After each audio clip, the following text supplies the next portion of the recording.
অনারম্বর অনুষ্ঠানের মধ্য দিয়ে পূর্ব ঘোষিত সূচি অনুযায়ী আজ রাজধানীর অন্যতম বনেদি বিদ্যালয় মহারানী তুলসীবতী বালিকা বিদ্যালয়ের নার্সারি ক্লাস, ল্যাবরেটরি রুম এবং বিশুদ্ধ পানীয় জল পরিষেবার উদ্বোধন করলেন মুখ্যমন্ত্রী প্রফেসর ডক্টর মানিক সাহা। ছিলেন কর্পোরেটরের রত্ন দত্ত সহ দপ্তরের সচিব, অধিকর্তা ও স্কুলের প্রধান শিক্ষক। এদিনের এই অনুষ্ঠানে নিজের আলোচনায় অংশগ্রহণ করে মুখ্যমন্ত্রী ডক্টর মানিক সাহা আশা প্রকাশ করেন আগামী দিনেও বরাবরের মতো মহারানী তুলসীবতী বালিকা বিদ্যালয় তার ঐতিহ্য ধরে রাখবে। মুখ্যমন্ত্রী তুলসীবতী বালিকা বিদ্যালয় সহ রাজধানী এবং রাজ্যের প্রাচীন শিক্ষা ব্যবস্থার বিভিন্ন বিষয়গুলো তুলে ধরে দাবি করেন বর্তমানের মতো করে আগামী দিনেও রাজ্য সরকার রাজ্য শিক্ষা ব্যবস্থার মান উন্নয়নে গুরুত্বপূর্ণ ভূমিকা পালন করবে। এদিকে তুলসীবতী বালিকা বিদ্যালয়ের এই অনুষ্ঠান মঞ্চ থেকে মুখ্যমন্ত্রী প্রফেসর ডক্টর মানিক সাহা যে সমস্ত সরকারি শিক্ষকরা প্রাইভেট বিদ্যা ব্যবসা করছেন তাদের বিরুদ্ধে যথেষ্ট কড়া ভাবে আজ সুর চড়ান।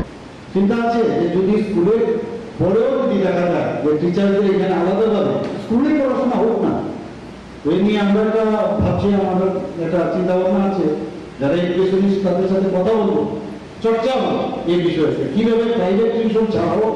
কারণ এতে একটা বাড়তি বোঝা, স্কুল শেষ হলে দৌড়ে দৌড়ে সেই অ্যাক্সিডেন্টও হয় অনেক সময় দেখি, স্কুটারে করে যাচ্ছে গার্জিয়ান, যে তাড়াতাড়ি খাইয়ে ছেলেকে কোনো রকমে সেই মানে কি বলবো কোন রকম একটা আগুনের ঘরের ভিতর ঢুকিয়ে দেওয়া। এই অবস্থায় তো আর চলতে দেওয়া যায় না, আমাদের চিন্তা ভাবনা করতে হবে কি করা যায়।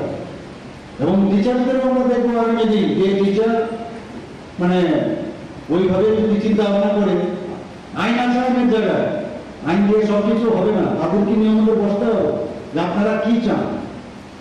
আপনারা এই ত্রিপুরাতে এক ত্রিপুরা আমরা বানাতে চাই, শ্রেষ্ঠ ত্রিপুরা, সেটা আপনারা সহযোগী হবেন কি এই বিষয়গুলো কথা বলতে হবে।